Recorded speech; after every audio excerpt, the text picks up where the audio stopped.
This is a 1972 Kawasaki H1 500 triple.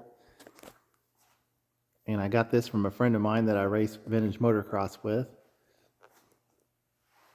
He was moving and needed to make room, so I bought this off of him, traded him out of it, I should say. And it was just a rolling frame, no handlebars. Engine was in it, but it was stuck. Boxes of parts. Came with a second bike.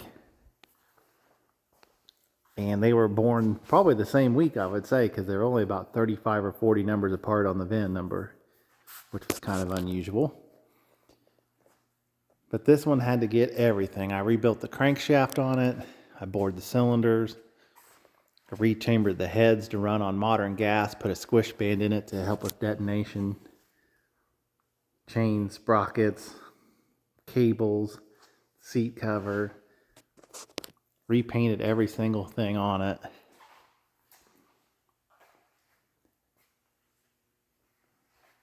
Kind of like the other bikes I've done, I used a modern single stage to not have to mess with the candy colors. This is actually a Toyota color. A friend of mine's Toyota pickup is this color. It's 4X0 Inferno.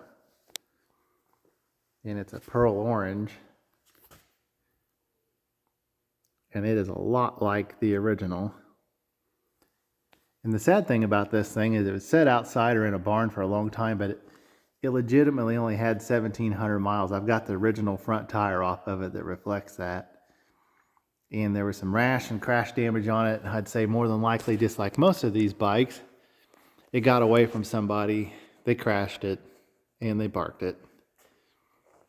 So I resurrected it. So 72 was a really interesting year for 500 triples.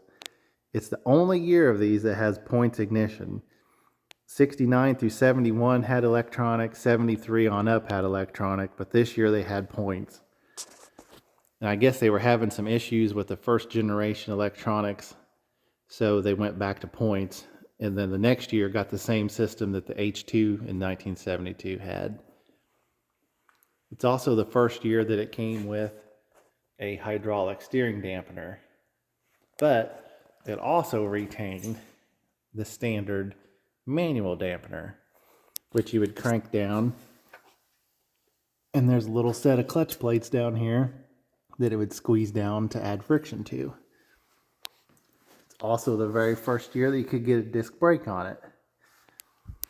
And like the later ones, fork leg was already set up for the second caliper. Take off the plate, add a disc, add another line, you'd have a double disc brake to help slow it down. So the body style on this was similar to 1971 as far as how it was shaped.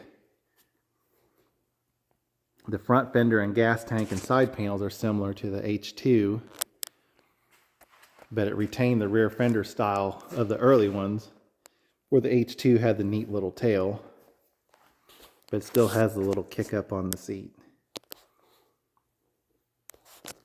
And when I was a teenager, my old boss and I had bought a group of these things, and one of them in there was this bike, one like this one I should say. I just remember seeing the orange back then and the autumn rainbow stripe on it. I thought that was the ugliest thing in the world. But now I think it's the coolest thing in the world for sure.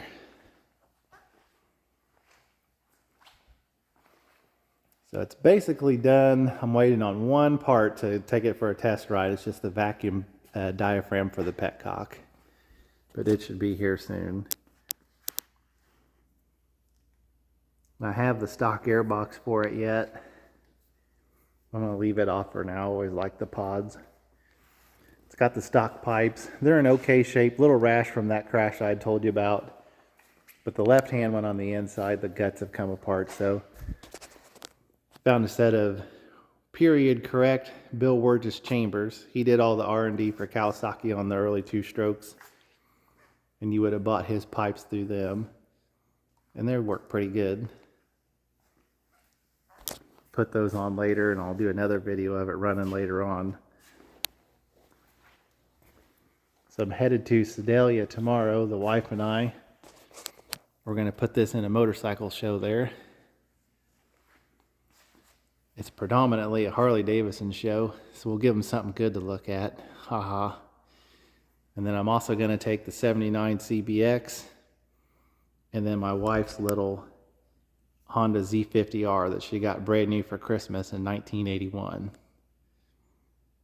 So we'll see how it goes.